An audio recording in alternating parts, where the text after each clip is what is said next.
Okay, in this video, we're going to be looking at an example of IRR, the internal rate of return.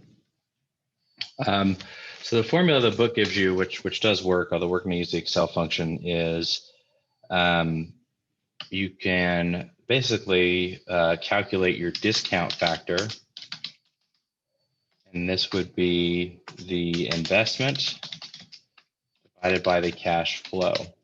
And if you do that, then you can use the tables and come over and find, given the percentage and the number of years, you can come over here and you can find approximately what the closest rate of return is.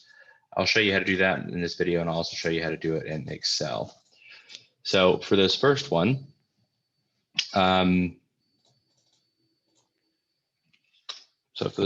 we've got, it says Swinka company, Swinka, is considering the purchase of new equipment that will speed up the process of producing flash drives. The equipment cost, so the cost is $7.2 million. And the life is 5 years with no expected salvage value. Oops, actually, I recalculated something on accident here. With no expected salvage value, the expected cash flows associated with the project are as follows. So I can find, I kind of already have typed in there because I was just playing around before making this video, but I can find the cash flows from this project by taking my cash revenues minus my cash expenses. And as you can see, it's a regular amount. So it's going to be $2 million every year for the next 5 years.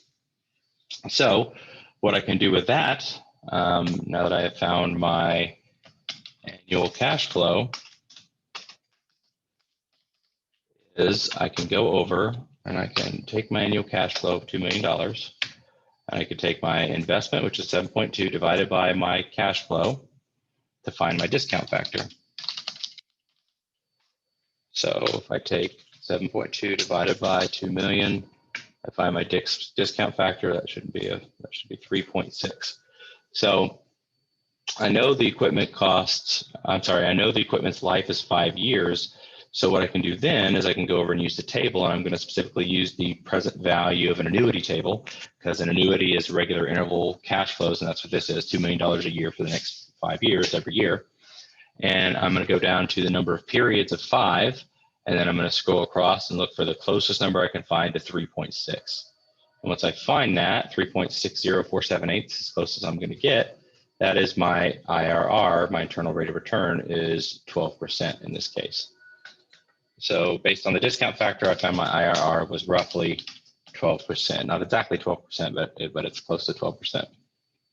Now, Excel does this a lot better, like it does a lot of things, and I'll show you how to do that. So the Excel function, as you might anticipate, is actually equals IRR. And all that you need to do is you need to make sure that you have the values, and when it says values, it means all your years of cash flows, and then it also says it wants you to have your guess, which is in this case the cost of capital. So I'm going to put my cost of capital here. Cost of capital in this case is 16%, and then I need to have my cash flows.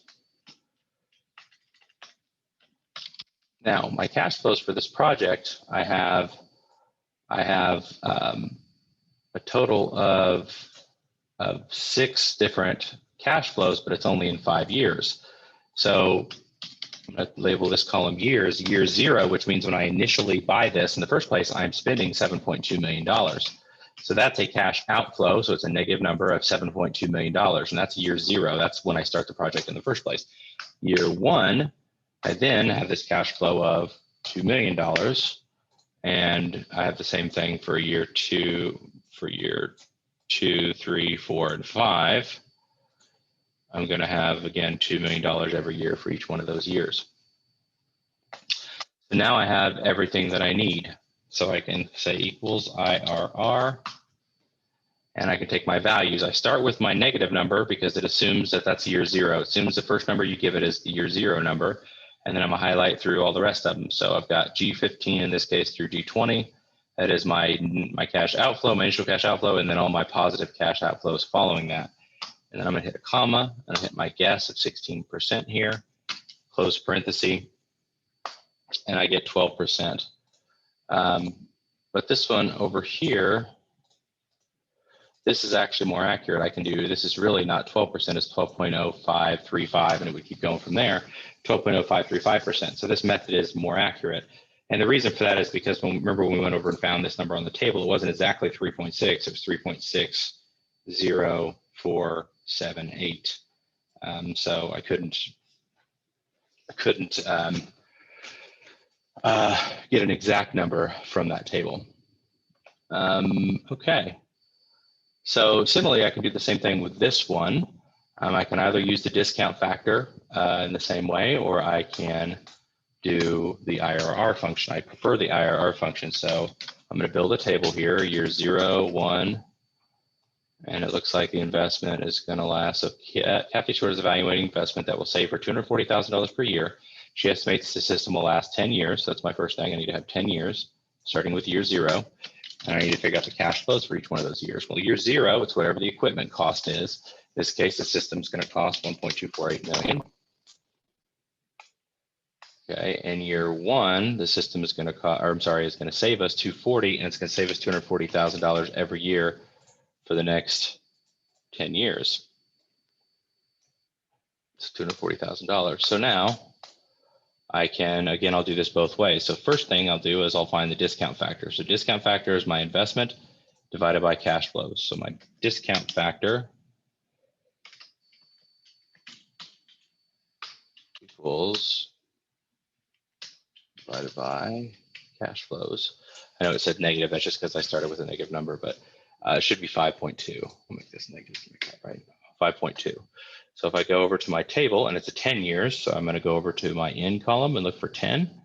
Then I'm going to start going across till I find 5.2, or as close as I get to 5.2. And it looks like it's roughly 14%, because 5.21612 is at 14%.